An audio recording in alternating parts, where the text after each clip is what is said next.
Dann schauen wir uns an. Happy End Encounter NieR 1. Richtig. So, lange habe ich dran gefarmt wieder. Und dementsprechend sind wir jetzt bei der letzten Quest von Saryu. Von EX Saryu. Die da. Die ich nicht noch größer machen kann. Ja. Ich mache erst diesen Battle und dann schauen wir uns quasi die Geschichte an, die über die Waffenentwicklungen halt die ganze Zeit sich gesammelt hat, bis ich halt an diesen Punkt gekommen bin. Sanctious Woman heißt sie ja scheinbar. Oder, nee, Reborn Sorceress bekommt man dann. Okay. Rein da.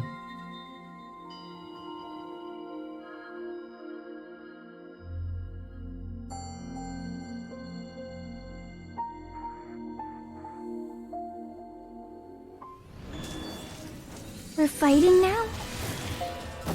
Oh, wir müssen langsam. Ist ja so selten. Das ist die normale Geschwindigkeit jetzt. Vielleicht hört man ja eine Musik.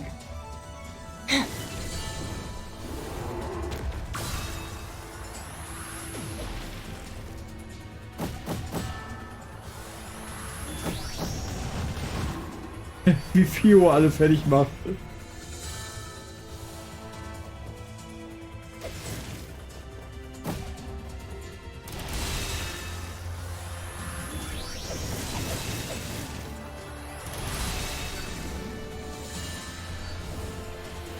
Don't waste my time. Do it.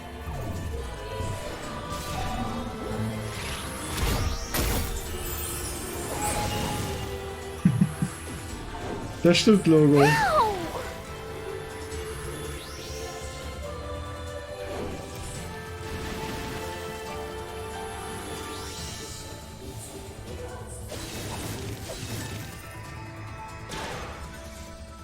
Ja, sie kann sich heilen.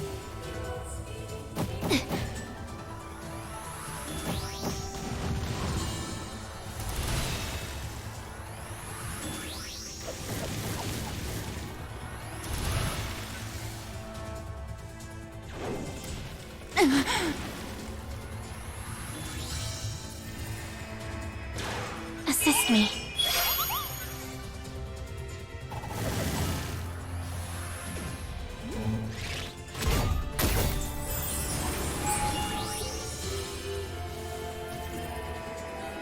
Kann ich bitte sterben oder so? Die schummelt doch.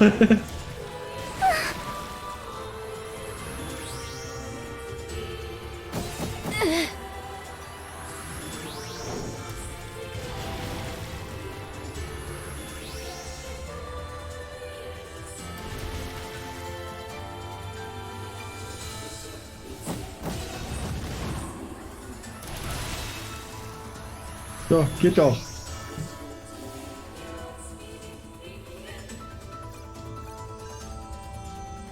Da haben wir sie. Die Reborn Sorceress. Der zweite X-Charakter neben Akeha, die ich jetzt habe. Und der zweite EX-Waffe damit zusammen halt, ne? So, damit haben wir das hier quasi abgeschlossen und dann können wir uns die Geschichte angucken. Hier, die X-Character Stories. Und da haben wir hier sie hier, wenn ich da mal richtig drauf drücken würde. Weil ich wusste gerade nicht, ob die Story hier schon da ist, wenn ich den Kampf noch nicht mache. Deswegen, ne? Passt schon so in der Reihenfolge.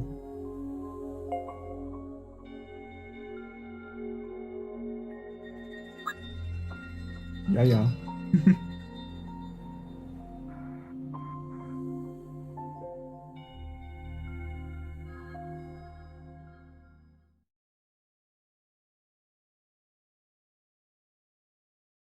The day I was born. while after the girl was enrolled in the School of Magic.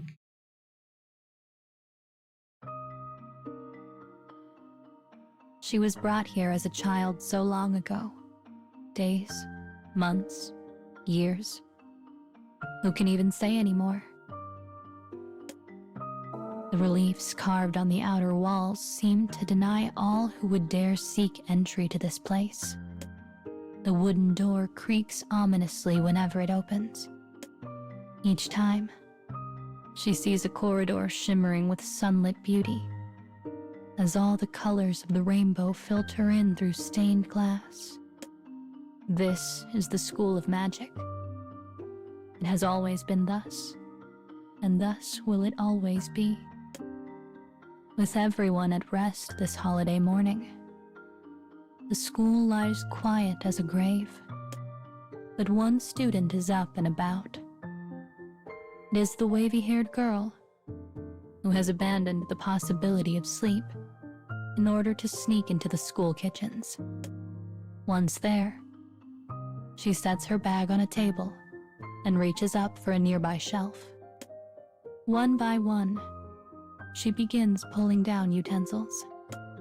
She takes each item and carefully sets it next to a pile of ingredients and a recipe book. When this task is complete, she wipes a bit of sweat from her eyes and dons an apron. By their own kind of magic, the girl's assembled ingredients eventually become a thin, flat disc of dough. She takes a heart-shaped cutter and begins to stamp out smaller pieces from it. Once ready, her cookies slide into a warm oven. After a minute of waiting, a sweet, gentle scent drifts across the empty kitchen. The girl kneels down and peers through the glass oven door, watching as her treats slowly turn a golden brown. "I hope you taste good," she whispers. The children at the School of Magic all live together. With a sizable roster of students, there are always a couple dozen sharing birth months in any given term. Next month is the wavy-haired girl's turn, along with one of her friends from class. The wavy-haired girl is practicing making the gift she intends to give her, because she wants it to be perfect. She pulls a cookie from the oven and bites into an edge. Flavors dance on her tongue, as well as an almost indescribably subtle sweetness. Her mouth bends into a smile. These will work, she thinks. These are good. Now she just needs to practice her wrapping skills. Still smiling, she tidies up the kitchen, picks up her cookies, and returns to the dorm. She places her bag on her desk and waits for the special gift wrapping fabric she had ordered to arrive. She would use some of it to wrap her practice batch of cookies and give the entire thing to her best friend, the bespectacled girl who lives next door. Suddenly, the soft sound of a bell echoes through the room. My fabric. Delighted, she flings the door wide, only to find her teacher standing there. She looks her teacher in the eye and smiles calmly, hoping her expression does not betray the butterflies that suddenly race inside her stomach. "Yes," she asks. "What is it?" Excuses for her recent kitchen excursion race through her mind. With an indecipherable look, the teacher slowly reaches out and hands her an envelope. She pauses, unable to process what is happening. Finally, she manages to speak. "Is that a letter?" There is a slight tinge in her voice. Relief, perhaps. Regardless, her teacher does not notice. "Yes, a letter. Come find me once you've read it." As she takes it with a puzzled look, her teacher turns around and departs. She closes the door and stares at her new prize. The crisp white envelope has been closed with a wax seal. It's so formal, she wonders. What could it be? She withdraws an opener from a drawer and slips it under the wax seal. When she pulls the letter free, she sees that it is from the hospital in her hometown. The hospital? But why? She begins to read the words on the page, her eyes darting back and forth like moths before a flame. The writing is clinical, the message brief. Her mother has been admitted.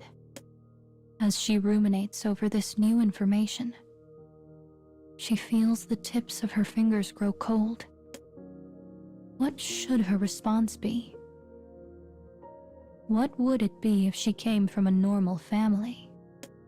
The moment the thought enters her mind, she knows her reaction is wrong.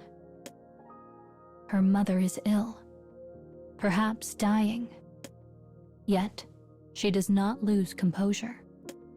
She feels no sadness, no worry. She simply stands in place, reading the same scant words over and over and over again.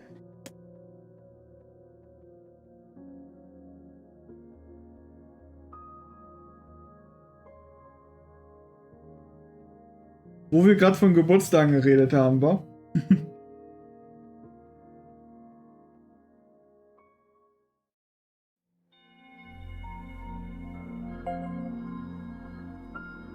Ich finde, diese EX-Charakter-Stories sind immer relativ lang und haben jetzt zum zweiten Mal in Folge irgendwas mit Essen machen zu tun gehabt.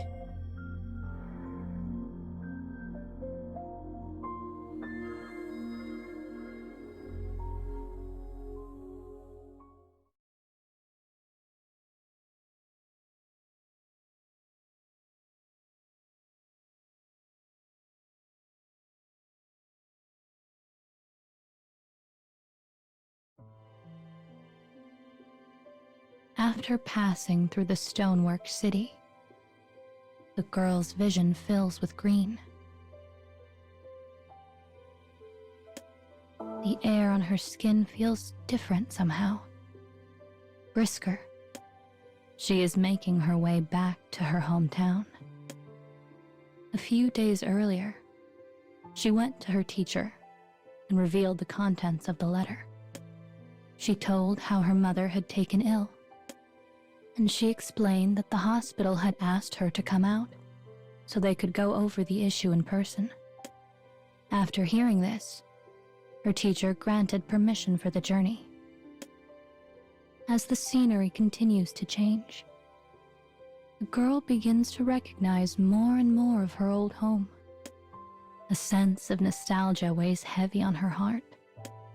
She had been nervous in the days leading up to her departure, so much so that her teacher had given her some kind words as she departed. Try not to worry. I'm certain everything will be all right, and I know your mother will be thrilled to see you. But her mother is the very thing casting the shadow on the girl's heart. Not because she is sick. Oh no, that is not it at all. It is because of what she did. The girl does not think of the woman who birthed her as her mother. To tell the truth, she barely thinks of her at all, because she also remembers something else her mother once told her. I wish you had never been born. For these reasons, the thought of returning home fills the girl with a quiet, gnawing dread. The closer she gets to her destination, the heavier her legs grow. The image of her mother, so successfully pushed down for so long, begins to take unwelcome root in her mind, and awful memories start roiling in the deepest crevices of her heart. Despite the sunlight beaming down on her, the girl's sweat is cold. The straps of her damp leather bag are stained a dusky brown. The hospital looms before her like a challenge, and her mother awaits inside. Trees rustle in the breeze outside the hospital doors. Bright orange fruit hangs heavy from thin branches. The girl stares at it and recalls a time long ago when she came here with her mother. This fruit was ripe then too. It caught my eye, so I reached out to grab one that had fallen to the ground. But when my mother noticed, she smacked me in the hand with her cane. I cried. No, I didn't cry. I sobbed, and all my mother could do was glare at me. A ghostly pain from that long-ago day flashes through the back of her hand, and she quickly shakes it off. She wraps her fingers around the doorknob and pulls it open. An empty reception desk sits sadly in the lobby. Not knowing what else to do, she begins wandering the halls in search of her mother's room. But the rest of the building is as empty as the lobby. The entire hospital stands cold and forgotten, almost as if it is ready to dry up and blow away in the breeze. She walks from one hallway to the next, opening doors and peering around corners, but finds only solitude. All that moves in this place are the thin white curtains on the windows. The girl begins to feel as though she has been left behind, and unease wells up inside her. The afternoon is warm, languid, tranquil. If the breeze were to stop, there would be no way to tell that time was still passing. She makes her way down a long corridor, counting numbers as she goes. 103, 104, 105, 106, 107. Her mother's room. Or at least the room where she is supposed to be. The girl gently pushes a door that swings on silent hinges and peers into the room. A lone woman sits upright in bed, facing away from her as she gazes out the window. Her mother. Despite the grim news contained in the letter, her posture seems firm, though her figure seems to have diminished a bit since the girl had seen her last. Or perhaps it is simply that she herself has grown. Her imagination begins to whirl. She pictures what her mother will look like when she finally turns around. How she will sound. What she might say. With her head hanging low, she braces herself for whatever is to come. It's all right, she thinks. There's nothing to be afraid of. There's nothing to be afraid of. There's nothing to be afraid of. But the girl knows she cannot stand in place forever. She slowly moves forward, sliding her feet across the floor in an attempt to hide their sound. One step. And another. After another step, her mother starts to rotate her head. Another step later, and now she is facing her. It is nothing at all like the girl imagined. Her mother's face is calm. After a moment, a childlike expression of glee moves across her features, and she begins to speak. "Oh, Grandma, I'm so happy you're here."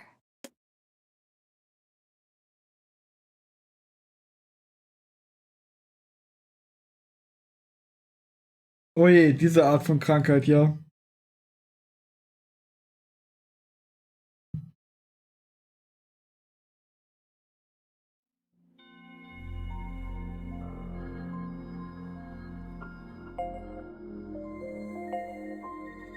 Und hallo Dave. Wer hat's schon gewunken, aber... Ne? Das ist Tori.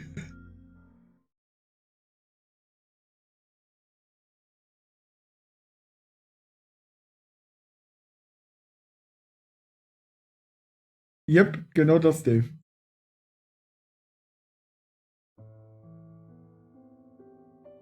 Gentle sunlight fills the white room. Thin curtains dance on the wind. Alone, the girl and her mother face each other. The older woman's expression is the pure joy of a child.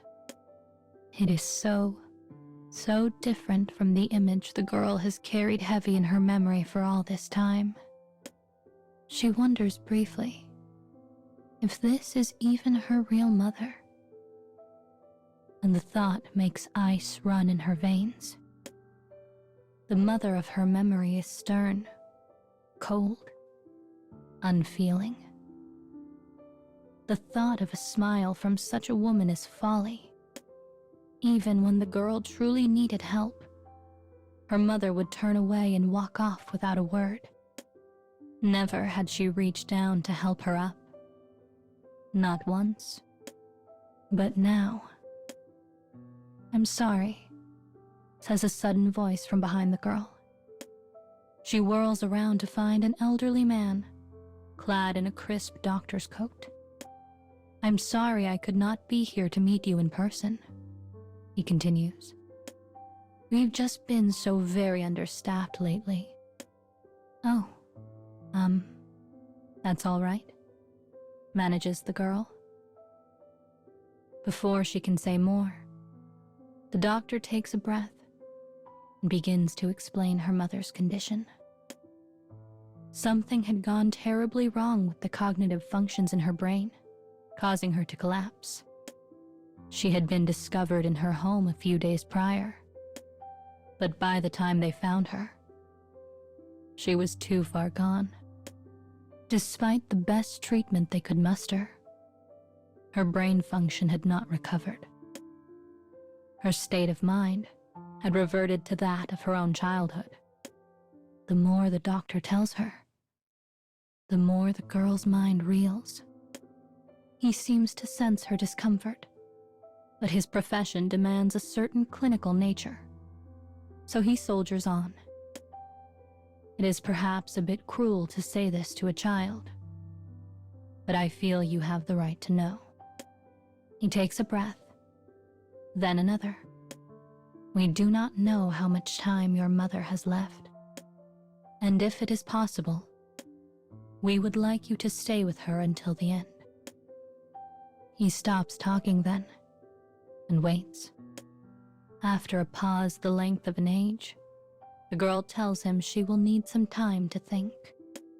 He nods and leaves her alone with her thoughts, and alone with her mother.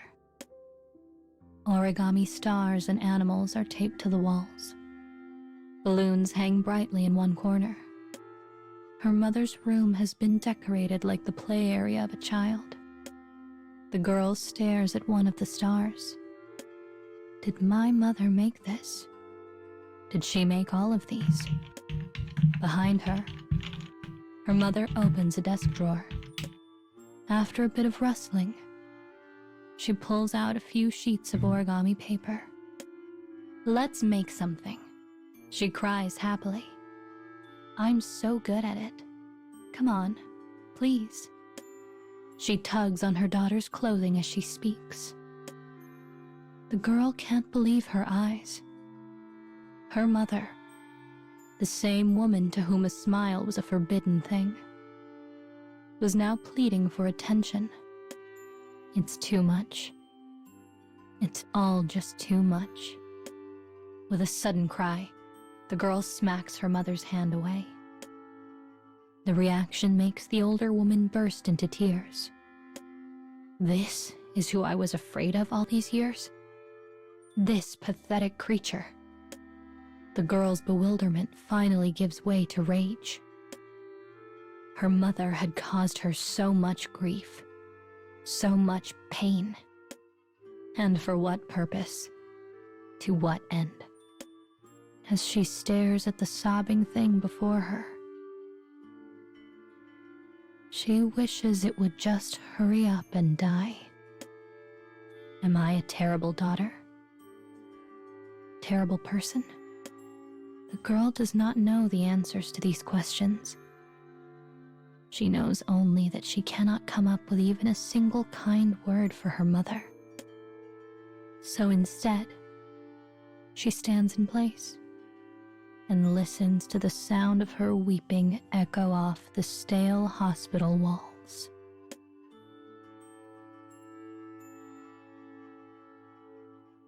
Wow.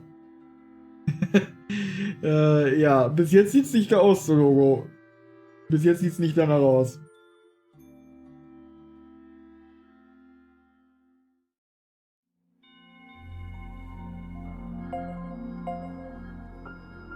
Aber mal schauen, wie es weitergeht.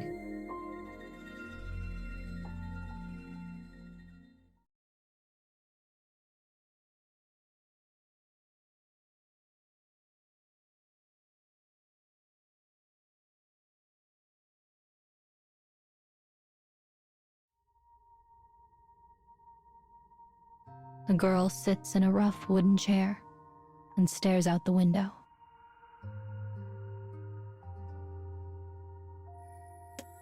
Days have passed since the shocking meeting with her mother, and she has yet to fully grasp the reality of the situation. But after speaking with the doctor, it was decided that she would stay at the hospital, at least for a little while. A letter was drafted to explain the circumstances and sent to her school. And against all odds, the doctor's kind and continuous treatment begins to have an effect. Her mother's mind begins to age, moving from that of a child to that of an adult. And though it is a strange and bewildering time for the girl, she sits by her mother's side through it all. At first, it seemed as though there was no hope. But after a week, her expression changes. It becomes more mature, and she begins to speak of romance. Over the span of a few weeks, the girl watches her mother gradually grow up. She now has the mental age of a young adult. Her mother loved origami as a child. Her mother hated bugs as a teenager. Her mother still hates carrots as an adult. The woman before her is always soft, always kind. But it is not the sort of kindness a mother shows her daughter. One day, her mother awakens in a terrible state. Her voice is the picture of confusion and helplessness. "Stay with me, Grandma. Please stay with me." The girl meets her mother's gaze calmly. She summons her courage. "Of course," she finally replies. "I'll be right here." Her mother has never called her anything but Grandma. Perhaps in her mind, she is not even a mother yet. Which means that, in her mind, the girl does not actually exist. All of this lies heavy on the girl's mind. I hated my mother, and I thought she hated me. Did I ever want to be close to her? And did she ever want to be close to me?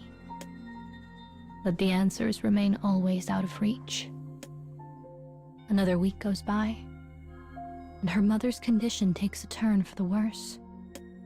Her arms are as weak and thin as the branches of the fruit tree outside the hospital.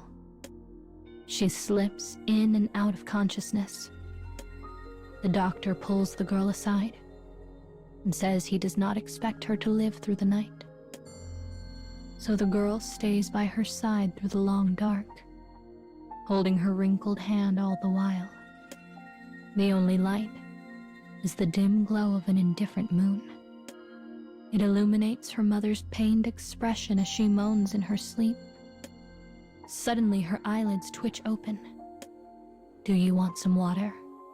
asks the girl. Her mother shakes her head. She opens her mouth as if to speak.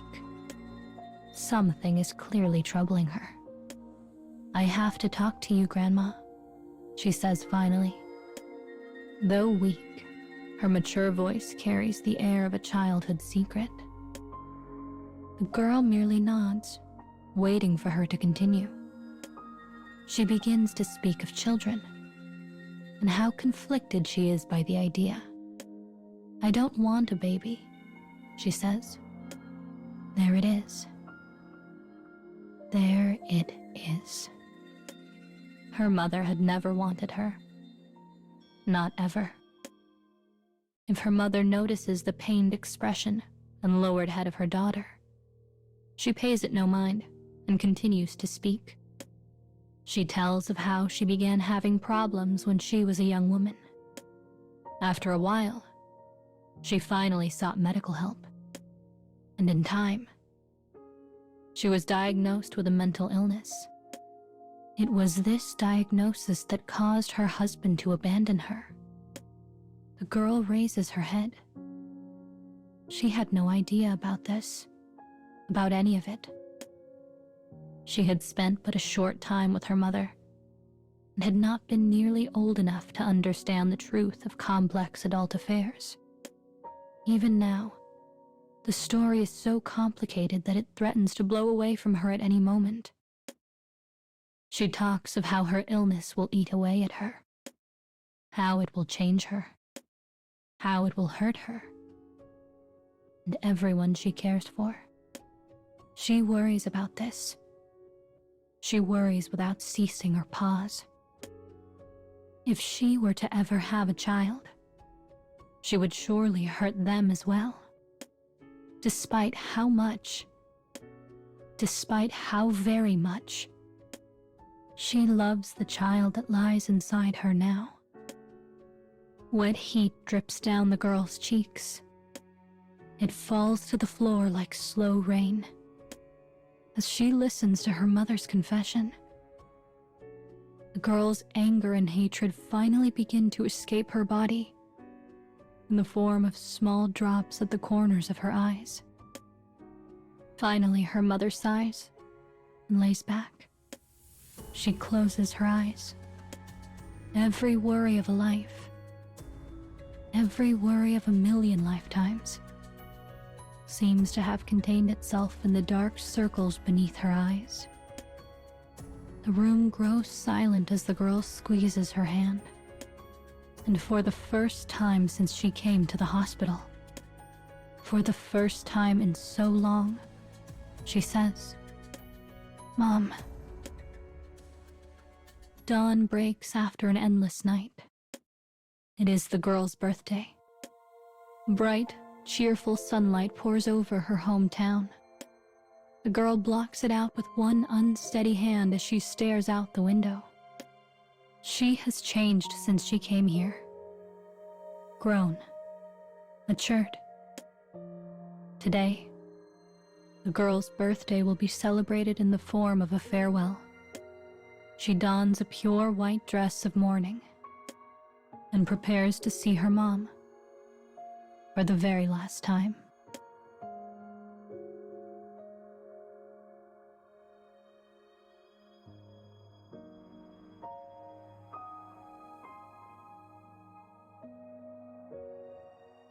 Mensch, das war ja auch wieder traurig. Was für eine Überraschung. Aber es geht ja dadurch quasi besser, I guess, als vorher. Well. Ja, damit haben wir jetzt, ne? Die Saryu irgendwo hier versteckt zwischen den 1000 Charakteren, die inzwischen gezogen wurden. Da. Ne? So viel Kram habe ich gar nicht, um sie zu verbessern.